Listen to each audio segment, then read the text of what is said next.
కొత్తగా మరోసారి చూద్దాం ప్రియా, చెబుతారు ప్రతి ఒక్కరు నేలపైన ఉండే స్వర్గం అదంట, పోదాం పదా.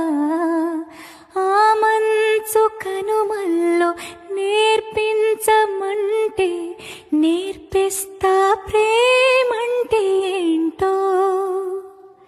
ప్రపంచాన్ని మరచి కసేపు ఊగిపోదాం దేవకన్యలుండే